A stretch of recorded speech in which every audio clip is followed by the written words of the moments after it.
Hey everyone, back again. Today we're going to continue Hannah Arendt's Eichmann in Jerusalem with chapters 4 through 7. Before jumping into this, you know the whole spiel. If not, if you don't, you should go listen to part 1, because it means you haven't listened to part 1. Please consider donating to one of the organizations I've listed below. If you can, any kind of pressure you can mount against any institution that you might be a part of, work in, your workplace. If they have any investments with Israel, this is something that you can put pressure on them to try and divest from Israel. There is no reason that our labor is being used and funneled off in the form of surplus value to fund Israel's violence against Palestinians. And this is a labor issue. Therefore, if you are part of a union, it is a union issue. Just blows my mind. You know, there's infinite money for these wars, but no money for healthcare, you know? No money for education, no money for school supplies, no money to shelter the houseless. You know, it's just amazing. Amazing how that works. But yeah, here we're going to continue from chapter 4, the first solution, expulsion. And here she's going to begin by outlining the 3 solutions to the quote-unquote Jewish question that the Nazis had adopted. The Jewish question, of course, extending far earlier, long before the Nazis, where anti-Semitism was rampant all throughout Europe for centuries before the Nazis. But these 3 strategies, these 3 solutions go in the following order, where the first solution was expulsion, just sending Jews away. And it's in this stage that the Nazis and the Zionists really made good bedfellows. From there, it transformed into concentration was the second solution, and then into the final solution in the form of extermination. Now, the actual extermination of Jewish people didn't just start in the quote-unquote final solution. In different parts of Europe, it was taking place long before. Germany, Hungary, Romania, where executing Jewish people was almost like, as horrendous as it is, like a pastime in many places. And so these were the broad adopted strategies by the Nazis and solutions and maneuvers by the Nazis, but they are not indicative or totally determinative of the anti-Semitic treatment, violence against Jews and Roma people and disabled people during the Nazi regime. And one of the things that haunts Hannah Arendt here, and I think I've mentioned it, is that she asks, how was it so easy for the Nazis to accomplish these goals? And she identifies, and we're going to go through it more, but she identifies how Jewish elders, prominent Jewish figures, were largely aiding the Nazis to help them in their coordinated effort to round up Jewish people. And she will go on to show here that if there was just the tiniest bit of resistance, then the Nazis wouldn't have been able to actually accomplish their goals. One of her more incendiary remarks is that if Jewish leaders and elders did not help the Nazis, then there is no way this many Jews would have died, between 5 and 6 million at the time, before, now we know more, definitely closer to 6 million. And this extends far beyond just Jewish leaders' participation with the Nazis, where non-Jewish leaders as well could have put in an iota of resistance. And there are many examples like Denmark, Italy, even France, Sweden, countries that were just like, nah, we're not going to do that, and saved most of their Jewish population. It was possible, but that's not what happened. And this is part of the story that often gets covered up. And I don't mean that in a deliberate way, but in the Heideggerian kind of way of whatever. But in the way of concealing something, I don't know. It's something that just gets ignored about this part of the story, because it demonstrates just how widespread anti-Semitism was, and also that the Nazis were like less powerful than they're made out to seem, and it required a lot of cooperation by Jewish and non-Jewish officials to actually allow them to accomplish their goals. So, the first solution, expulsion. Eichmann had this to say about his view of the Jews.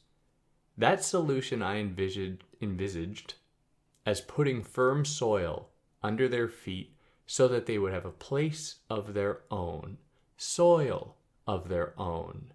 It was also the kind of solution that was approved by the Jewish people. Now in the Jerusalem court, they recognized that he had saved thousands and thousands, maybe into the hundreds of thousands of Jews by adopting this strategy, by working with Zionists to send Jews to Palestine. And as Arendt would say later, these Zionist Jews, would actually enjoy a lot of privilege. They would actually be able to freely move throughout Nazi Germany, interestingly enough, which flies in the face of the narrative that Eichmann was just an absolute hater of Jewish people, like the ultimate anti-Semite who hated every single Jew he ever saw. That was just simply not true. He was more than willing to cooperate with the Zionists, as were the Zionists very willing to cooperate with the Nazis to accomplish their goal of stealing Palestinian land. But he even saved many Jews by working with them in this way. And so in this way, Eichmann was not only a cog in the machine, he was an architect alongside key Zionists, insofar as we are looking at expulsion here. Where in the 1930s, there were tensions in Germany between Zionist and non-Zionist Jews. The former sometimes cooperated with the Nazis, like the Zionist Jews sometimes cooperated with the Nazis because they shared this dream of Jewish exile, where in her words, Zionists, according to the Nazis, were the decent Jews, since they too thought in national terms. Because of course we know of the Nazis, they were hyper-nationalists, believing in, the German spirit and everything like this, wanting to defend the motherland and the Reich. They saw in Zionist Jews a bit of themselves, this hyper-nationalism, no matter what price others would pay, that the Palestinians would pay by stealing their land, displacing 800,000 of them just so that the Jews could have a home there. And we'll talk about this a little bit more, but Zionist Jews assumed the status of being non-assimilationist, where there were most Jews saw their home in Germany and Poland and Hungary, like that's where their home was. They wanted to live there. And to the Zionist Jews, they were seen as being not legitimate because they didn't share in the Zionist aspiration of having this home in the, quote unquote, Holy Land for them. And this, I'm just speculating, but maybe this is the root or the origin point in its like material exercise in the world of this belief that if a Jewish person opposes Zionism, then they are not a proper Jew. They're called a self-hating Jew. Or the Zionists will say that they're not Jewish at all. As though the only possible way somebody of the Jewish faith could have an attachment to their spirituality, to divinity, to the cosmos, to everything, is filtered through a state. Like, what? And then on top of all of this, there were the emissaries from Palestine who arrived in Germany to enlist help for the illegal immigration of Jews into British-ruled Palestine. And both the Gestapo and the SS were very, very helpful to these emissaries, where the biggest threat wasn't the German authorities, but actually the British colonizers who occupied the land. And this is a broader issue where Jewish people, because Jewish people have been living in Palestine for millennia, just like in so many other parts of the world, like that's just how it works. And many of them, or some of them, were trying to also usher in more Jews to that land, to quote unquote return to that land. And at the time, British colonizers, because British rule they had rule over the territory there, they were actually kind of restrictive of how this was happening. And so Zionists saw the British as being more of a hindrance to them than the Nazis, who were more than willing to participate. Which is like, I thought the Nazis were this ultimate evil anti-Semitic force, which indeed I think they were. But it's really important to see at what point anti-Semitism is willing to be put aside to accomplish other ends. Now, these details barely emerged in the court case in Jerusalem because the defense didn't see it as relevant, and Eichmann demonstrated an embarrassingly weak memory. And this, Hannah Arendt just cannot make sense of this, why any of these details weren't included.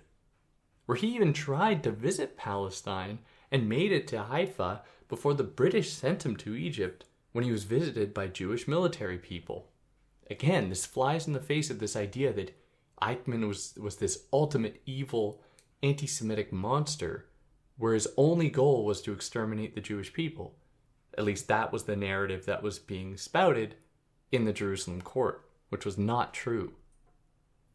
Now, by 1939, the Nazis had abandoned their Zionist aspirations, more or less, and turned to concentration. That is, they were going to then move Jews not out of Europe, or try to move them out, but to concentrate them, because it took so many resources and money to actually send people to Palestine. Now, at least in part. Between 39 and 41, though, the National Socialists ran the Reich Association that appointed Jews to help deport Jews. So this was still going on. Like, it didn't just end. But they would actually adopt here, really in more full force, their second solution, that is concentration. And that puts us here into chapter 5, the second solution, concentration. Now, when the Nazis began sending Jews to concentration camps in 1939, they adopted the rhetoric of objectivity, quote-unquote objectivity, by calling it administration. And when they resorted to extermination, they called it, quote-unquote, economy. Really horrendous, horrifying stuff. To effectively whitewash these horrors and make sure that the public didn't really know about it, although that's, up for debate how much they actually knew about it, at least at what point they would learn about it. But the adoption of this rhetoric, this effort to whitewash the Nazi horrors, was made apparent in the trial when even the lawyer framed the system, like, as horrifying as this is, Eichmann's lawyer framed the systematic murder of Jews as a quote-unquote medical matter because the gas was prepared by physicians and calculated as to how much would be used in order to kill people, obviously horrifying details. And he tried to use this argument to essentially defang really the horrors of the SS's culpability, to pretend as though this is an administrative medical practice, and though the people who are actually designing it weren't responsible, which is, my God. Now, in 1941, the Jewish question extended through nearly every branch of the Nazi Party, and so Eichmann's importance declined. As it turns out, the extension of the Jewish question throughout the Nazi ranks posed problems for Eichmann's prosecutors because he could hardly be singled out. Because, just to be clear, the Jerusalem court was trying to frame him as the sole architect behind the final solution, or one of the primary figures. But that was so far from the truth. The dude had barely any ability to organize anything himself, let alone the mass murder and execution of Jews, Roma people, disabled people, and so on. He was just, quote-unquote, following orders. Doesn't mean he's not culpable, but it didn't resonate with the actual trial or what was being tried here. And all of these branches of the SS, they were all united in their effort to kill as many Jews as possible. They were all participating in this, and with other states. I can't say that Poland did, because I don't want to get in trouble, because it's against the law. But so, I guess not. Maybe look it up if you're curious. But other states, certainly, and it was orchestrated not just at the federal level, but at smaller levels where Jews were being taken from their home by like militia groups all throughout Europe, being murdered and executed for like horrendous stuff. This was all going on too, way outside of Eichmann's purview, way outside of even the Nazi regime. Like just how widespread it was. And I think I mentioned last time, but I didn't talk about it, is like, and I just think it's so important to talk about, is that I firmly believe that there is a veritable rise in anti-Semitic conspiracy theories and anti-Semitism today. Like, no doubt. I spend enough time on X to see it. Like, I know that it exists. And it has to be dealt with. And it assumes many forms. Like, we're seeing how what Israel's doing to Palestine and Palestinians, some people are treating that as the broader project of a Jewish effort to take over the world. Or how the relative media silence about it, or the media, the Western media class is aligning itself with the Israeli regime, or, people are reading this as, oh, it is run by the Jews, like the media is. And so many other things. Obviously, anti-Semitic conspiracy theories. And they have to be challenged.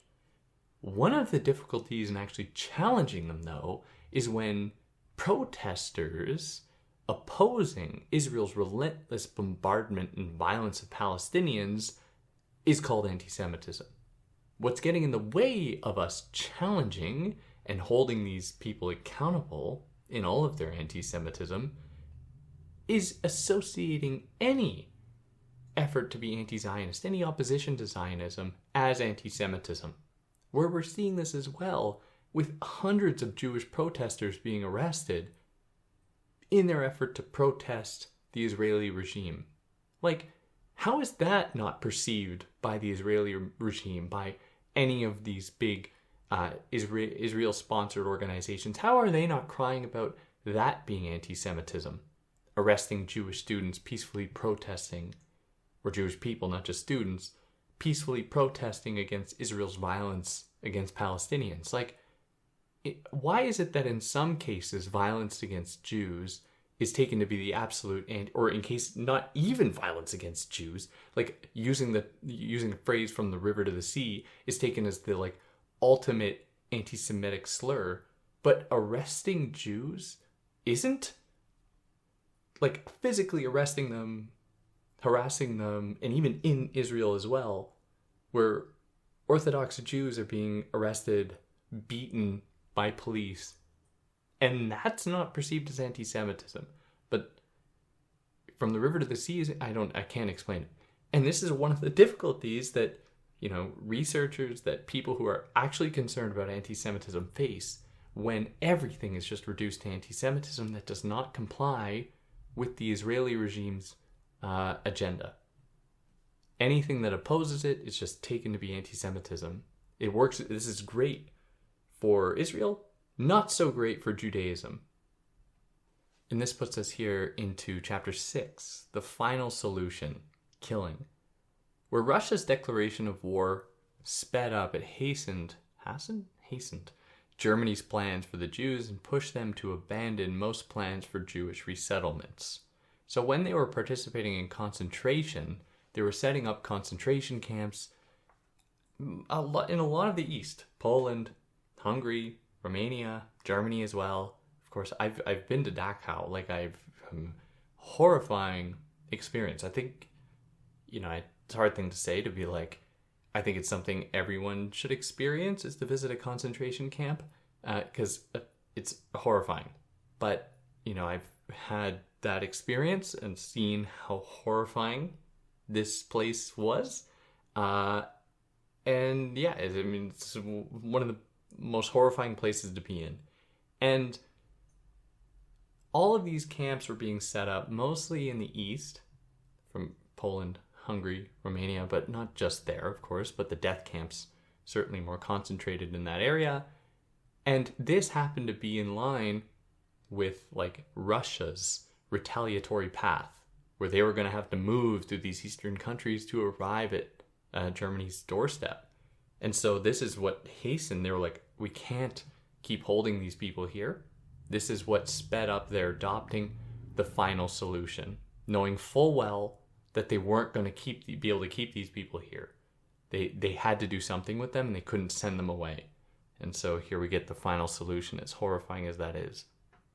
Now, in July 1941, Heydrich summoned Eichmann to Berlin to tell him about the final solution, and this disturbed Eichmann. Like, at least according to his testimony, according to other people's testimonies, Eichmann didn't want to employ the final solution.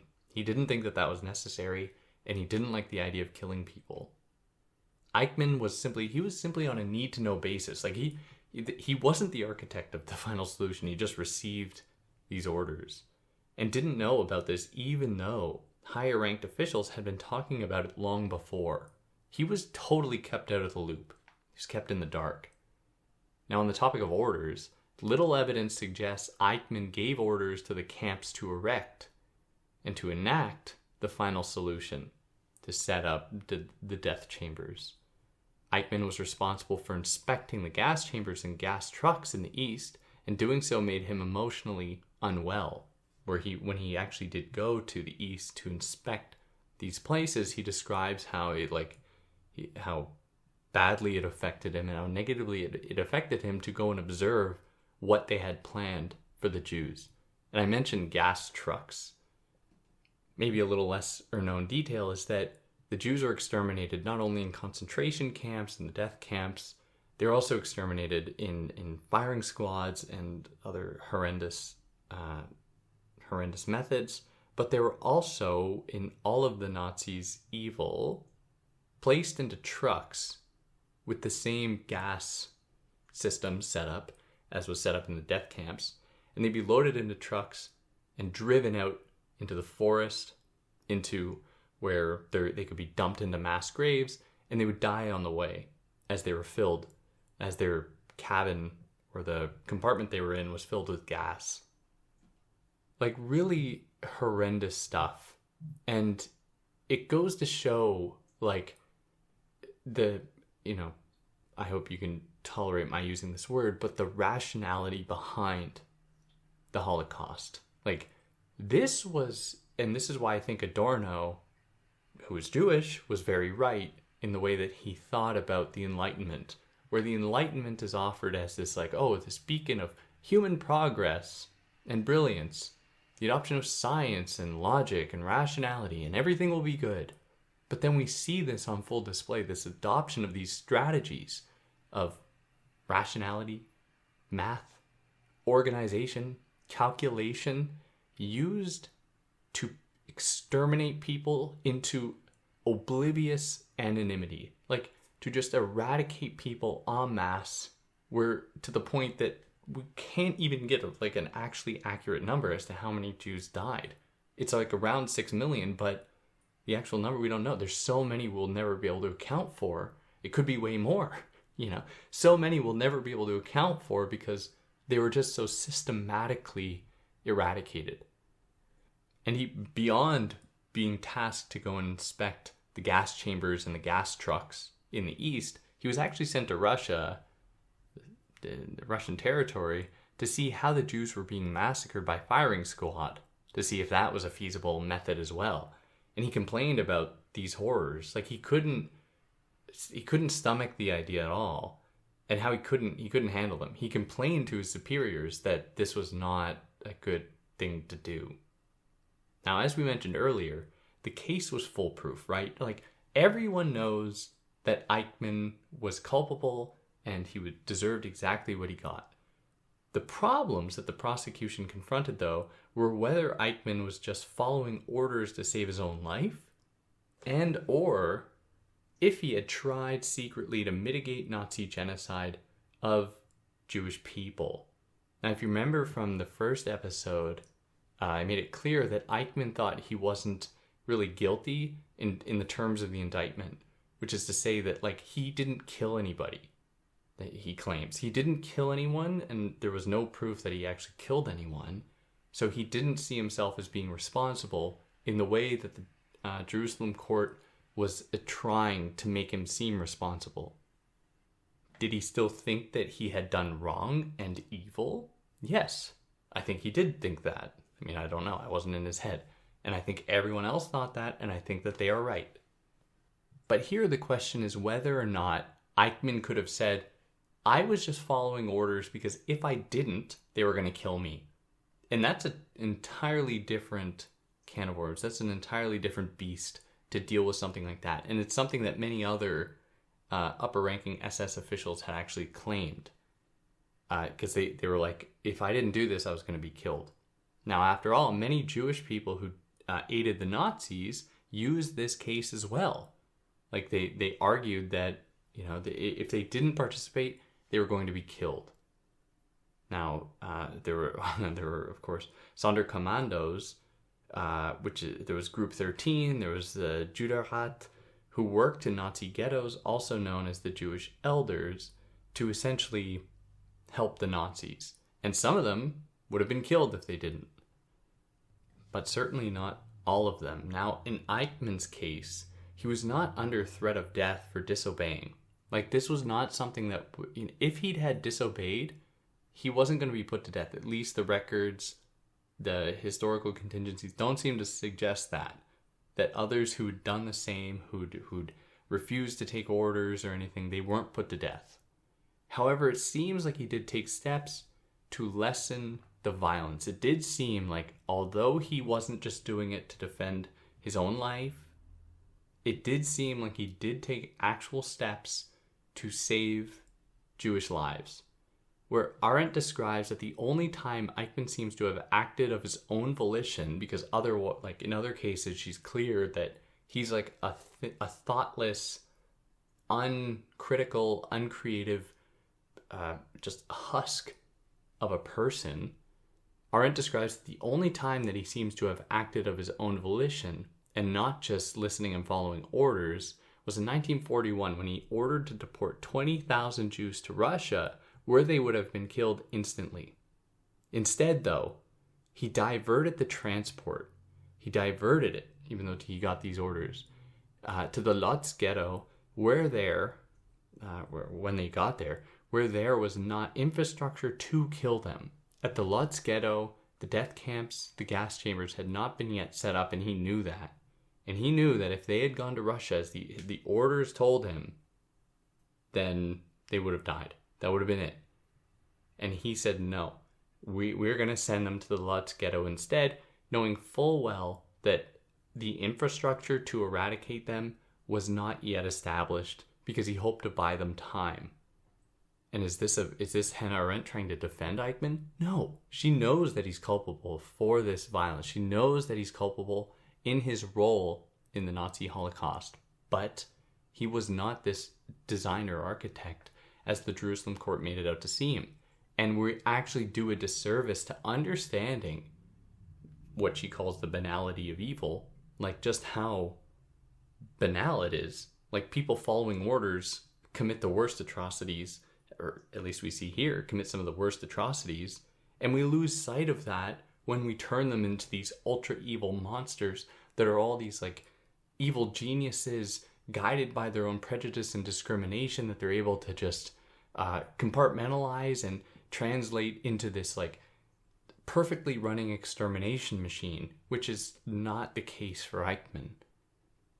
Now, like, was he actually opposed to the Nazi regime? No. He didn't participate in the Nazi-run plot to try and kill Hitler, which, by the way, the effort to assassinate Hitler was hardly inspired by a desire to protect the Jews. Like, these were ultra-conservatives in any case within the Nazi ranks who thought that Hitler was going too far and just kind of screwing up Germany's image on the world stage, and it would result in Germany's decimation. Like, that's what they were worried about. They didn't care about the Jews. They were all anti-Semites as well. I don't know, I guess I can't say that. Maybe some of them weren't, but I assume most of them were. All anti-Semites, not guided by an effort to protect Jews. So it just is, a history lesson. Because I think this effort to try and assassinate Hitler is really romanticized. Like, these people were trying to do good. Like, no. They wanted to do the same things, largely, without the grandiose, megalomaniac strategy of Hitler.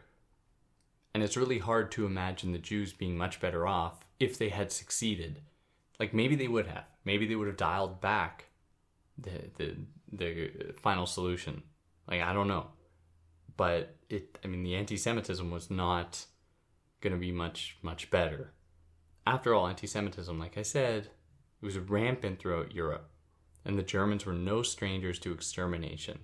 Where before the Jews' mass slaughter after 1941, Hitler had ordered the mentally ill, the Roma people, Catholics, communists, Russian functionaries, all to be slaughtered. And this was widely accepted, especially in the case of disabled people, where between 1939 and 1941, Germany had used gas chambers and gas to exterminate approximately 50,000 disabled people because they were a drain on the system. And people knew about this. At least Hannah Arendt speculates. She's like, there's no way that people did not know about this. It was just so common, this idea.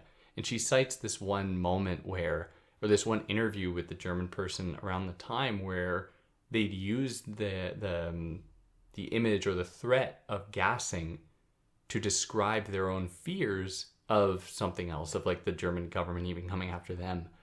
So they knew full well that this was a common practice among the German officials against people that they didn't like.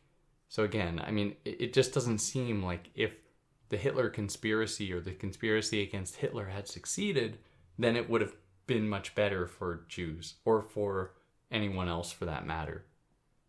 Maybe it would have. Again, I don't know. I don't think anyone knows, but it doesn't seem like it.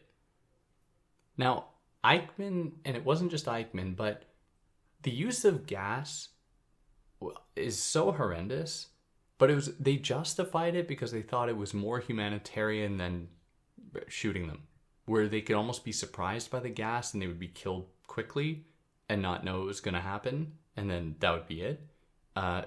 It doesn't make it any better. But this is what they told themselves to make themselves feel better about it. That's how horrendous they are. And there's, this is part of Derrida's critique of Benjamin, where in Benjamin's critique of violence, he talks about, ending violence and replacing it with I'm going to just butcher it here. I've done an episode on it, but it was so many years ago, I don't remember the details. But he's calling for, the end of violence, and this is someone who was murdered. He died by suicide to avoid being captured by the Nazis, because he was going to be captured by the Nazis and then sent to the death camps. He describes how in his critique of violence, how it's important to get away from these really violent forms of violence, like of brutal murder, to replace it with these more perfected forms of violence. That's not exactly what he's saying. But then Derrida, later on, who actually understands the text, is like, dude, you're pretty much just... he's not being this mean to Benjamin, who was essentially murdered by the Nazis in his effort to escape the Nazis. Derrida says, you're pretty much just justifying the Nazi strategy here, which is, go and check out those episodes if you want, but yeah, it's kind of haunting. At least what I mean is haunting is that these people used gas to make themselves feel better about mass murder. Horrifying stuff. But it was used against disabled people. This is just further evidence that the final solution and the way that the Jews were murdered, most of them with gas chambers, this had nothing to do with Eichmann. This is much bigger than him. Where protests brought an end to this discriminate murder of the mentally ill, but we didn't see the same protests when Jews were being gassed. And again, how much did the people actually know about Jews being murdered? It's hard to say. But the common explanation is because of the secrecy, though. However, it seems like everyday Germans were fully aware of Germany's use of gas as a military tactic. Again, whether or not that actually translates to knowledge about the treatment of or the violence that was being inflicted against Jews, that's up in the air. And that puts us here into chapter 7, the Wantsee Conference, or Pontius Pilate. And the Wantsee Conference. So the Wantsee Conference was a conference with all ministers to coordinate them towards the final solution. This was the conference that was put together by the highest SS officials to bring together all the ministers to tell them about the final solution, to get them on board. Now, Heydrich didn't know what to expect. He's one of the organizers here. He didn't know what to expect because the ministers' views weren't always clear to him. And to his surprise, though, very much to his surprise, they were in overwhelming agreement. Like, they took to it very quickly, which is haunting. Now then, Eichmann got to work, because then he had this carte blanche to go ahead with the Nazis and Jewish police and Jewish Council of Elders to make this work.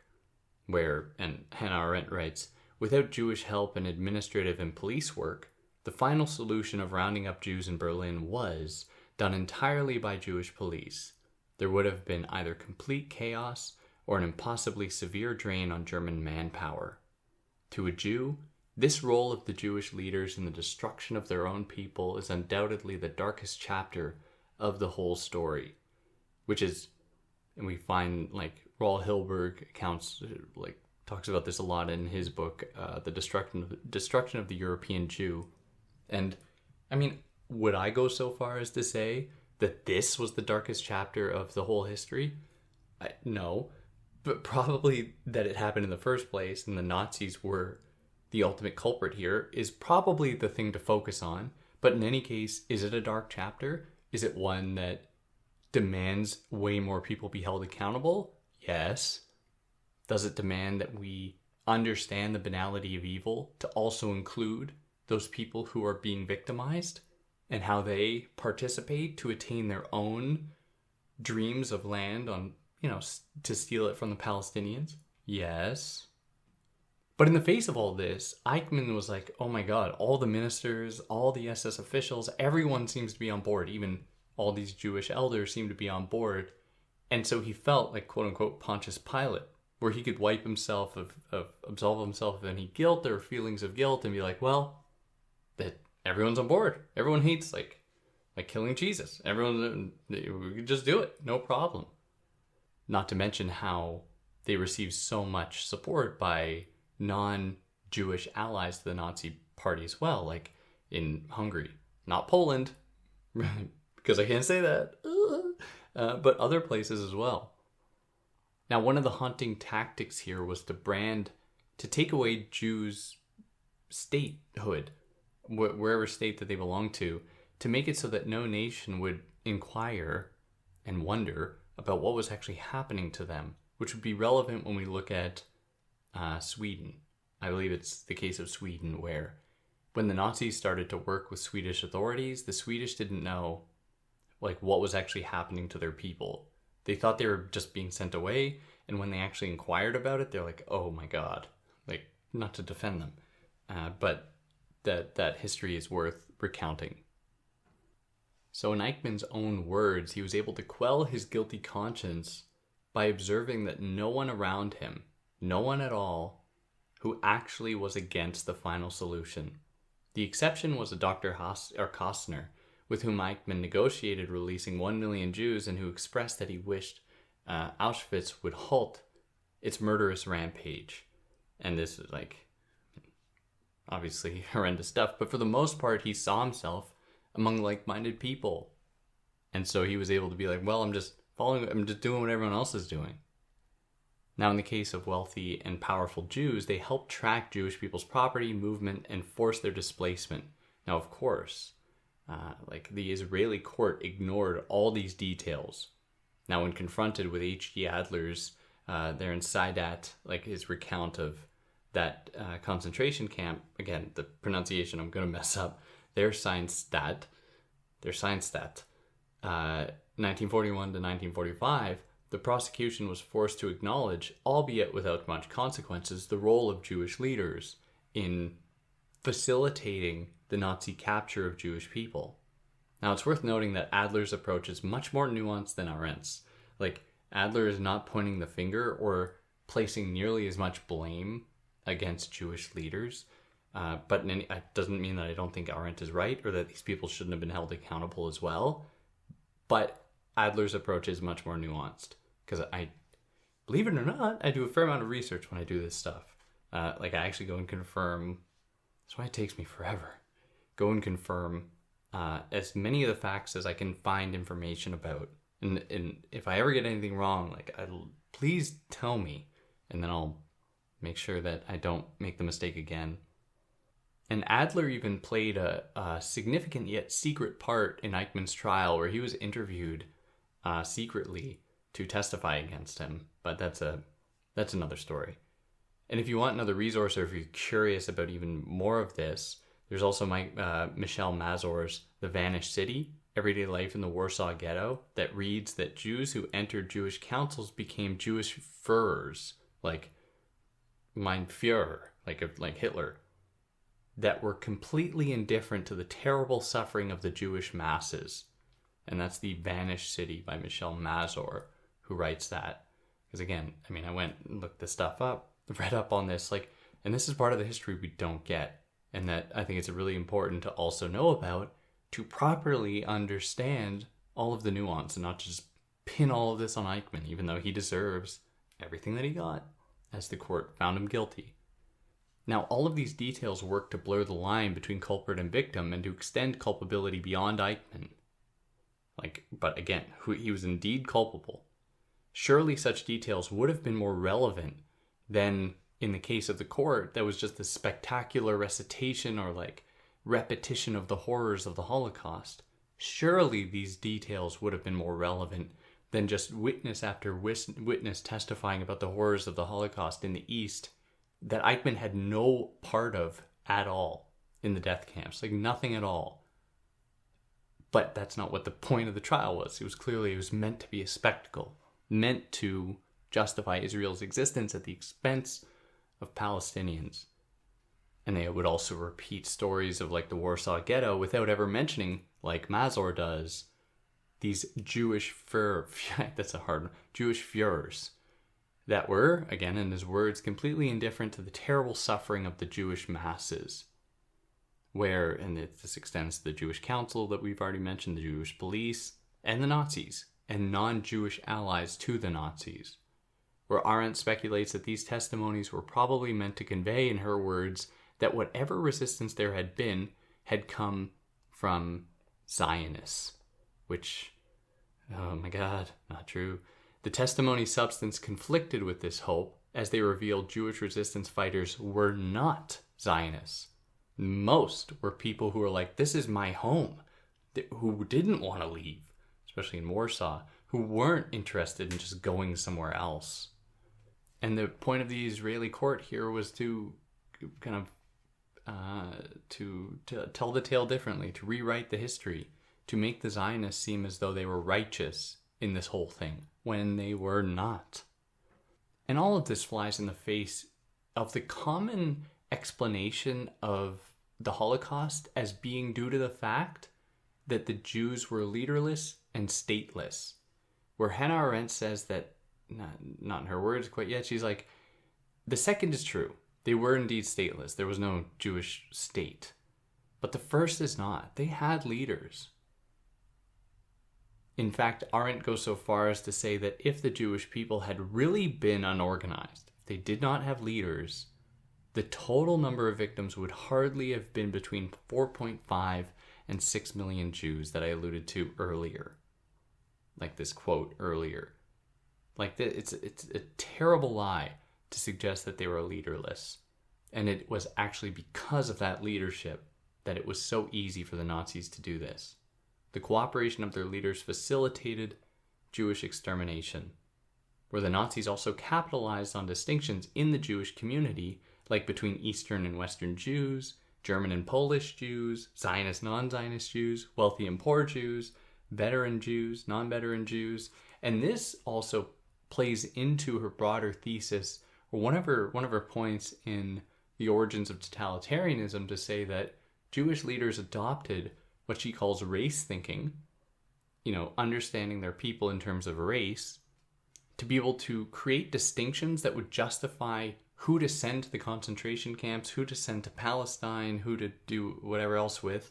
They adopted this scientific racism in order to facilitate these decisions, to make these choices, where Jews who saw their home in Europe, Germany, and Poland, Hungary, wherever, they were seen as being less pure than those Jews who wanted to go to Palestine, to the Holy Land.